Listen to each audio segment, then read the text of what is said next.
안녕하세요. 저는 건설회사에서 과장으로 일하고 있는 40대 남자입니다. 저희 회사는 아파트 건설을 주로 하는데 회사 일의 특성상 준공이 시작되는 한 지역에서 3, 4년 정도 머물며 일을 하고 완공이 되면 다른 현장으로 가게 됩니다. 그래서 여러 도시들에서 생활을 했었죠. 아내는 원래 어린이집 선생님이었는데 저와 결혼을 하면서 일을 그만두었습니다.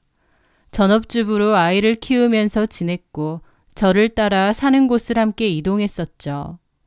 그런데 아들 서준이가 초등학교에 들어간 후부터는 전학을 자주 하면 아이에게 좋지 않을 것 같더군요. 그래서 아내와 아들은 고향집에 남고 저는 현장에 따라 거처를 옮기면서 주말마다 집으로 돌아오는 주말부부 생활을 하기로 했습니다. 주말부부로 떨어져 지내면 사이가 안 좋아진다더라 라는 말도 많았지만 저희 부부는 꽤나 안정적으로 잘 살았습니다. 그 기저에는 애교 많고 착한 아내의 노력도 있다고 생각했죠. 아내는 원래 성격이 애교가 많고 여성스러운 편입니다. 결혼한 지 15년이 가까워지지만 여전히 저하고는 알콩달콩 연인처럼 지냈죠. 저희는 자주 통화를 했는데 그럴 때면 아내는 여보, 오늘 하루도 고생 많았어요. 우리 서준이 아빠 보고 싶다고 계속 그러는데 나는 오죽하겠어. 당신 오는 금요일만 손꼽아 기다린다니까? 나도 우리 여보랑 서준이 너무 보고 싶다. 그래도 당신 목소리 들으니까 피로가 싹 풀리는 것 같아. 나도 그래. 얼른 와, 보고 싶어요. 주변에서는 결혼한 지 14년이나 됐는데도 어쩜 그렇게 꿀이 떨어지냐며 아직도 연인 같다고 부러워하곤 했죠. 저 역시 싹싹하고 예쁜 아내 덕분에 늘 힘이 났고 몸은 떨어져 있어도 늘 마음만은 가까이 있다고 굳게 믿었습니다. 그런데 어느 날이었습니다. 아들 서준이가 주말에 태권도장에서 1박 2일 캠프를 떠난다고 하더라고요. 그래서 주말에 가면 아내와 저 둘이서 오붓한 주말을 보내면 되겠다고 생각했죠.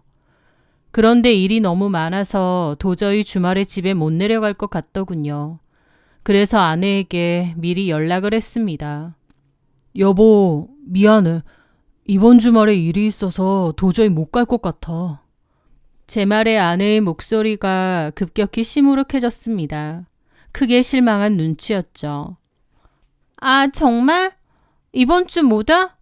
서준이도 마침 없고 해서 둘이서 맛있는 거 먹고 술도 한잔 하려고 했는데. 그러게. 나도 그랬으면 좋겠는데 일이 그렇게 됐네.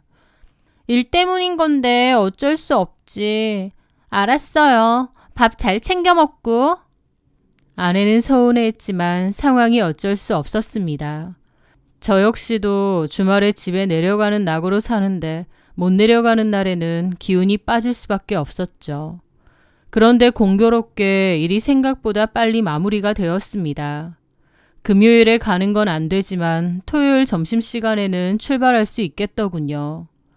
다시 가겠다고 연락을 하려다가 아내를 놀래켜 주려고 따로 연락 없이 집으로 향했습니다. 제가 일하는 지역과 집은 차로 3시간 정도 거리였죠. 그렇게 열심히 운전해서 한달음에 현관문 앞에 섰습니다. 그런데 아내가 하루 종일 집에 있겠다고 했었는데 초인종을 눌러도 아무런 반응이 없더라고요. 집에 들어가 보니 아내는 집에 없었습니다. 어디 잠깐 나갔나 보네. 저는 아내가 금방 돌아올 거라고 생각해서 기다렸습니다. 연락을 해볼까 하다가 그냥 놀래켜주고 싶기도 했고 또 금방 오겠거니 했거든요.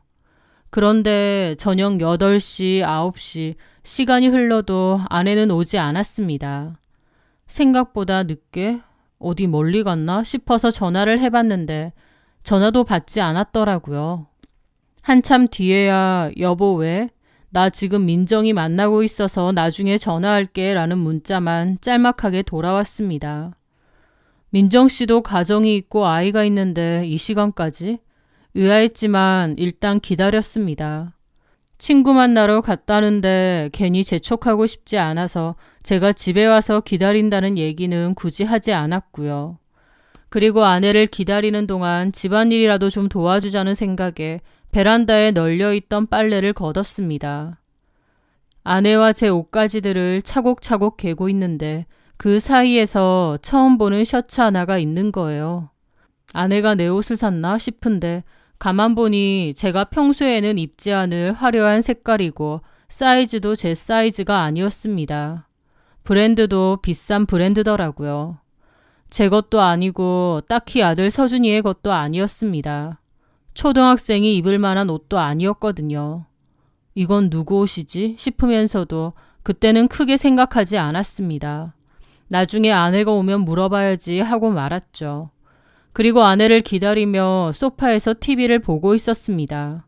그러다가 깜빡 소파에서 잠이 들었는데 눈을 떠보니 새벽 1시인 거예요. 그런데도 여전히 아내는 돌아오지 않았더군요. 이 시간까지 안 왔다는 것에 놀라기도 하고 걱정도 됐습니다. 전화를 걸어보려 하는데 그제야 때마침 아내가 들어왔습니다. 현관문이 열리는 소리에 저는 소파에 가만히 앉아 아내를 기다렸는데 아내는 술에 좀 취해 있는 것 같더라고요. 그런데 들어오던 아내는 소파에 가만히 앉아 있는 저를 보고는 무슨 귀신이라도 본 듯 기절 초풍하며 놀라는 겁니다. 어머 깜짝이야! 여보! 그 모습에 저도 덩달아 놀랐죠. 많이 놀랐어? 서프라이즈 해주려고 한 건데 이렇게 놀랄 줄 몰랐네. 그런데 그때 아내의 표정이 좀 이상하더군요. 단순히 너무 놀랐다기보다 좀 당황스러워 보였거든요. 못 내려온다더니 어떻게 온 거야? 일이 빨리 끝났지. 근데 당신 술 먹었어?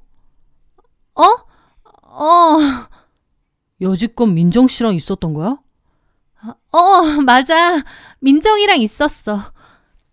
그런데 아내는 여전히 당황한 얼굴로 저를 잘 못 쳐다보더라고요. 저는 그게 좀 이상하다고 생각했죠.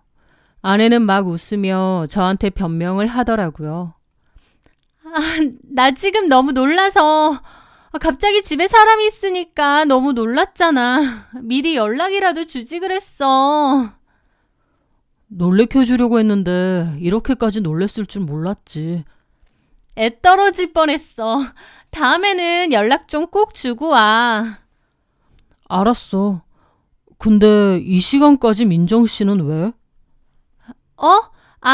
그게 실은 민정이가 남편이랑 이혼할 것 같다고 하더라고. 갑자기 이혼? 그래서 상담해주고 왔어. 민정이가 나 붙잡고 얼마나 울었는지. 나도 그만 집에 가야 되는데 도저히 갈 수가 없겠더라고. 갑자기 무슨 이혼이야? 남편이랑 사이 좋았잖아. 그 집 남편 돈도 잘 번다고 했고. 부부 사이 일은 부부만 아는 거지. 그랬구나. 그래서 민정 씨 달래주다가 늦은 거구나. 응. 민정 씨도 많이 속상한가 보네. 아예 이혼한대? 그렇대. 사이 안 좋은 지 꽤 됐나 봐. 그러니까 울고불고 하지. 저기 여보, 나 들어가서 옷도 좀 갈아입고 씻고 나올게. 그렇게 아내는 방으로 들어가려 하더군요. 그런데 저는 무심결에 물어봤습니다. 참, 내가 빨래 다 개어놨어. 근데 못 보던 옷이 있던데? 이거 누구 거야? 아내는 화들짝 놀라 저를 봤습니다. 이 옷 말이야. 이거 뭐야? 내 거 아니지? 그거 민정이한테 받아온 거야. 민정 씨한테 이 옷을? 이거 남자 거잖아. 맞아. 그거 민정이 남편 건데 비싼 브랜드잖아. 근데 사이즈 안 맞다고 해서 내가 우리 신랑 입혀야겠다고 달라고 했는데. 저는 어이가 없어 웃었죠. 이거 내 사이즈도 아니야. 그리고 무슨 남의 옷을 받아와. 워낙 비싼 데 건데 민정이가 남편이랑 사이도 안 좋고 확 버려버릴까 하더라고. 근데 아깝잖아. 그래서 나 달라고 했지. 아무리 그래도 그렇지 이런 걸 왜 받아와. 그리고 나랑은 사이즈도 안 맞는데 뭐. 아, 그런가? 나는 워낙 비싼 브랜드니까 아까워서 안 되면 중고거래 사이트라도 올리려고. 하여튼 우리 마누라 살림꾼이야. 아주 알뜰한 건 알아줘야 된다니까. 근데 이런 거 괜히 받아오지 마. 내 스타일도 아니고. 내가 이런 요란한 옷을 입겠어? 아, 그치. 맞아. 그냥 돌려줘야겠다. 아내는 웃더니 제 손에서 옷을 받아가더라고요. 사실 아내의 행동이 평소 같지 않았고 뭔가 이상하긴 했습니다. 하지만 술에 취해 있기도 했고 친한 친구의 이혼 위기에 함께 아파하는 아내였기에 더는 아무 말도 않고 넘어갔습니다. 하지만 얼마 뒤 저는 아내가 제게 엄청난 거짓말을 했다는 사실을 알게 되었습니다. 또다시 주말을 맞아 집으로 내려오던 길이었습니다. 마트에 들러 장을 보는데 공교롭게도 그곳에서 우연히 아내의 친구 민정 씨를 본 겁니다. 사실 같은 마트를 이용하고 있었고 그전에도 한 번씩 본 적이 있긴 했거든요. 그런데 그녀는 이혼 위기라던 남편과 너무나 다정하게 팔짱을 끼고 장을 보고 있었던 거예요. 제가 인사를 하자 둘 다 반갑게 인사를 했고요. 곧 이혼할 예정이라더니 전혀 그런 모습이 아니었습니다. 오히려 민정 씨는 저보고 어머 영민 씨 오랜만이에요. 주말이라서 내려온 거죠? 아, 예. 근데 세정이는 왜 같이 안 왔어요? 아, 집으로 가는 길에 뭐 살 게 있어서 잠깐 혼자 들른 거라서요. 아, 그러시구나. 요즘 통 바빠서 세정이 못 본 지도 꽤 됐네요. 조만간 부부 동반으로 한번 봐요. 애들 데리고 캠핑이라도 한번 가던가. 예, 그러죠. 그렇게 민정 씨와 민정 씨 남편과도 인사를 하고 헤어지게 되었습니다.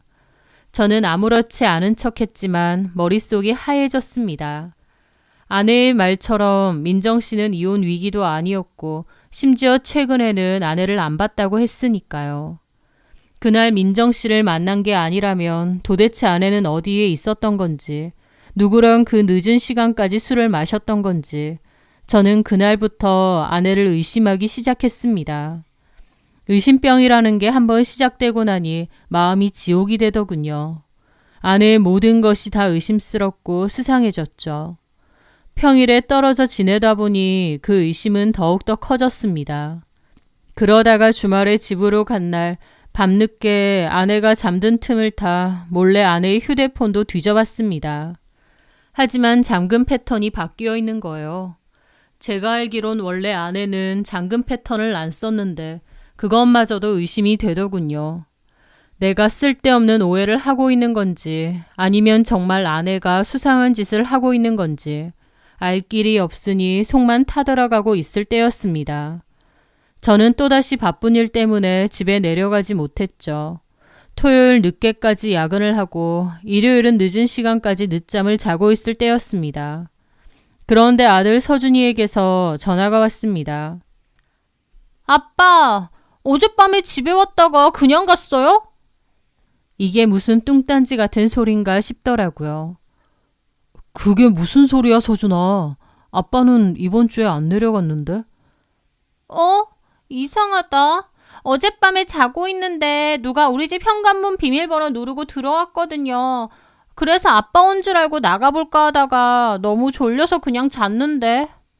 화장실 쓰는 소리도 들리고 엄마 방으로 들어가는 소리도 들렸단 말이에요. 그래서 당연히 아빠인 줄 알았지. 근데 아침에 일어나 보니까 아빠도 없고 엄마도 없어서. 저는 그 말을 듣고 눈이 뒤집혔습니다. 저는 집에 간 적이 없는데 아들이 잠결에 누군가 들어오는 소리를 들었다뇨. 소름이 쫙 끼치면서 동시에 분노가 차오르더군요. 그와 동시에 그 정체 모를 옷도 덩달아 떠올랐습니다.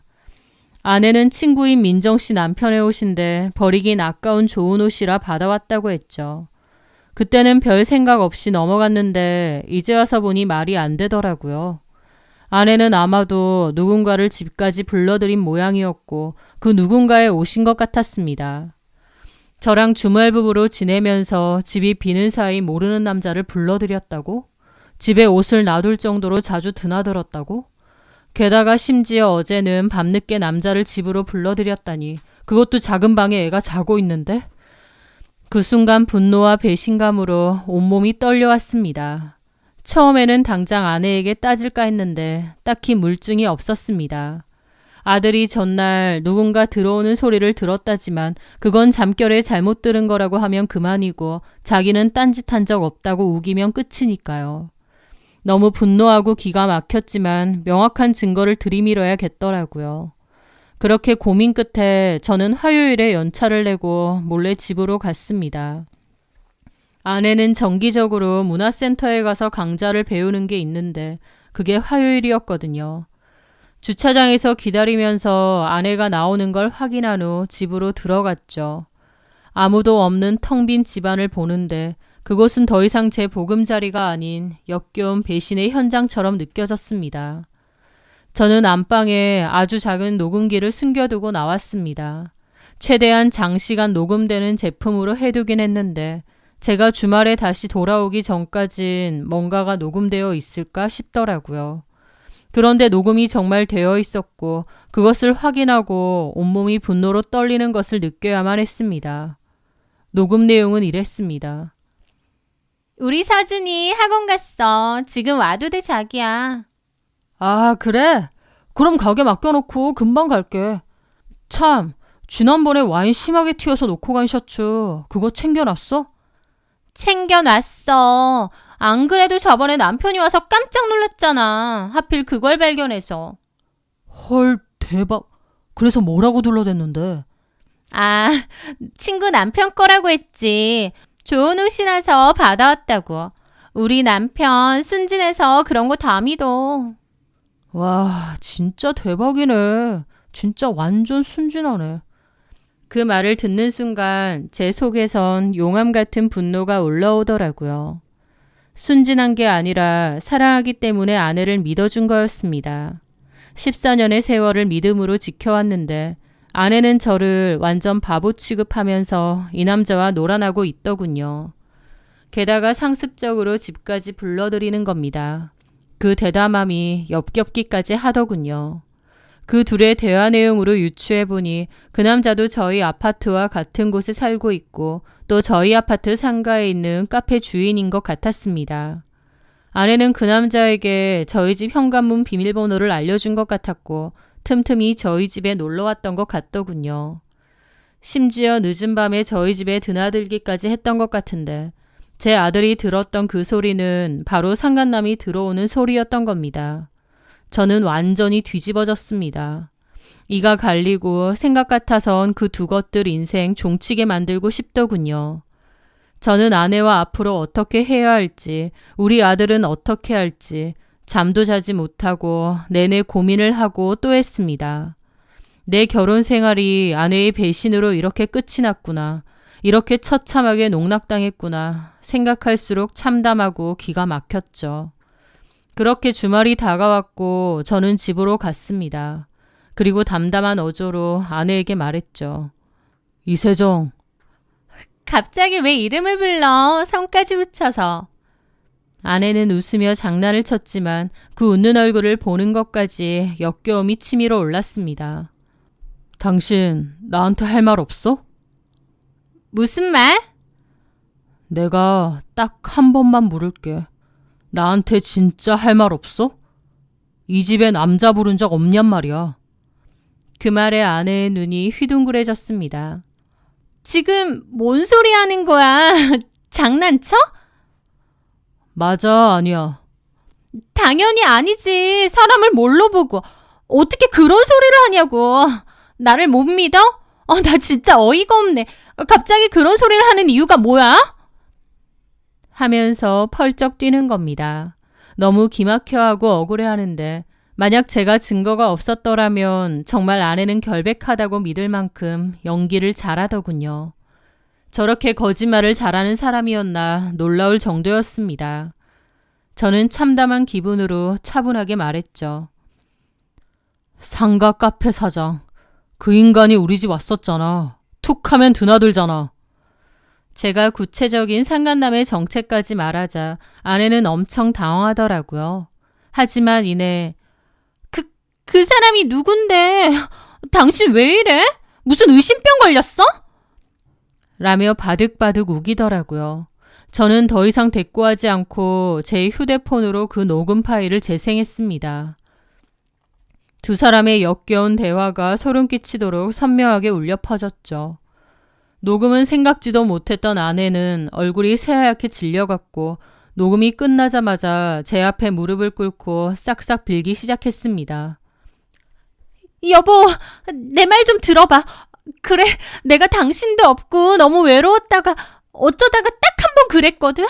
그랬는데 이 남자가 딱 한 번 그런 걸로 나 협박하면서 남편한테 다 알려버릴 거라고. 그래서 나도 그 후로 어쩔 수 없이 만난 거야. 협박당해서 만났다고? 맞아. 여보, 정말 미안해. 근데 나도 피해자야. 이 남자가 얼마나 악질인지. 그럼 가만히 있으면 안 되겠네. 저는 아내의 팔을 잡고 상가로 갔습니다. 아내가 일단 놓고 얘기하자고 난리를 쳤지만 저도 너무 화가 나서 눈에 뵈는 게 없었죠. 저는 막무가내로 아내를 데리고 카페로 쳐들어갔습니다. 주말 낮이라 그런지 카페 안에는 사람이 꽤 많았죠. 그리고 카페에는 아내의 상간남으로 추정되는 남자 한 명과 바로 옆에는 그의 아내로 보이는 여자도 있었습니다. 아마 부부끼리 장사를 하는 듯 했죠. 저는 속으로 저 새끼구나 생각했습니다. 목소리는 들었지만 얼굴은 처음 봤죠. 뺀질뺀질하게 생긴 놈이었습니다. 저는 아내의 팔을 확 놓고 그 남자 멱살을 확 잡았죠. 제가 갑자기 사장 멱살을 잡으니 그의 아내도 소리 지르고 카페 손님들도 무슨 일이냐고 난리가 났습니다. 당신 누구야? 왜 이러는 거야? 네가 내 마누라 협박한 그 새끼지? 협박이라니. 내 마누라랑 자고 그걸로 또 협박해서 우리 집까지 수시로 드나들었다며 이 미친놈아. 저도 다 압니다. 아내랑 그 상간남이 쌍방이라는 것을요. 서로 좋아서 만났다는 것을요. 하지만 저는 일부러 그렇게 했습니다. 아주 대대적으로 개망신을 줄 작정으로요. 제 말에 그 상간남은 멱살 잡힌 채로 제 뒤에 있는 아내를 쳐다봤고 제 아내는 어쩔 줄 몰라 하면서도 쪽팔리긴 한지 얼굴 가리고 난리였죠. 그 상간남의 아내는 얼굴이 파랗게 질린 채로 멍하니 이 광경을 지켜보고 있었습니다. 상간남은 식은 땀을 흘리며 쩔쩔매더군요. 저기 뭔가 오해가 있으신 모양인데. 오해 같은 소리 하네. 너 저번 주 토요일 밤에 우리 집도 들어왔었다며. 우리 집 비밀번호까지 안다며. 아니 그게 아니라. 그 말에 상간남의 아내도 충격을 받았습니다. 그게 무슨 그날 친구 아버지 돌아가셔서 상가집 간다고. 당신 말해봐. 그날 상가집을 간 게 아니라 저 여자 집에 갔던 거야? 상간남은 이러지도 저러지도 못하고 쩔쩔매더라고요. 카페 안이 웅성거리는 소리가 엄청났죠. 너 이 새끼 따라와. 경찰서로 끌고 가서 콩밥 먹일 테니. 잠시만요 선생님. 뭔가 오해가 있는데. 선생님 아내분이랑 잔건 맞는데 제가 일방적으로 협박하고 그런 적 없습니다. 이세영 씨 왜 거짓말을 하고 그래. 이세영 씨가 남편이랑 주말 부부라고. 집에도 잘 안 오고 너무 외롭다고. 툭하면 연락해서 술 먹자고 하고 집에 오라고 했잖아. 그 말에 제 아내도 기함하더라고요. 미쳤어요? 내가 언제? 네가 먼저 꼬리쳤잖아. 집 비번도 네가 알려주고. 야, 입 안 닥쳐? 아주 가관이더라고요. 저는 상간남 멱살을 풀어주고 아내를 쳐다봤습니다. 아내는 그 순간까지도 아니라고 저 자식이 거짓말 하는 거라고 하는데 참 가관이더라고요. 저 상간남하고 아내는 서로를 삿대질하며 네가 먼저 꼬셨네 나는 피해자네 싸우고 있었죠. 그 와중에 상간남 아내는 화가 머리 끝까지 났는데 자기 남편을 돌려세워 싸대기를 때렸고 덩달아 제 아내의 머리채까지 잡았습니다. 울고 악쓰면서요. 머리채 잡힌 아내는 저보고 애타게 도와달라고 했지만 저는 그러고 싶지 않았습니다. 잘못했으면 혼나야죠. 저는 아무 말도 하지 않고 그 아수라장을 그냥 빠져나와 버렸습니다. 등 뒤에선 아내의 비명소리와 상간남이 말리는 소리, 그리고 상간남의 아내의 울부짖는 소리가 들리더군요. 그 일은 동네방네 소문이 다 났습니다. 카페도 바로 임시유업 내걸었고 이혼을 하네 어쩌네 난리였죠. 제 아내는 저에게 손이 발이 되게 빌었습니다. 자기가 미쳤다고요. 하지만 저는 이혼하자는 말만 했습니다.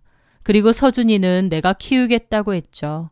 당신 같은 여자 밑에서 애를 키우게 할 순 없다고요. 아내는 눈물 콧물 쏟으며 딱 한 번만 봐달라고 다시는 그런 짓 안 하겠다고 절절히 후회한다고 했습니다. 하지만 아내에 대한 제 모든 마음은 이미 싸늘히 식은 후였습니다. 밖에서 그 지랄을 떨고 다닌 것도 아니고 어떻게 집안까지, 그것도 작은 방에 버젓이 아들도 있는데 집으로 상간남을 끌어들일 수가 있나요?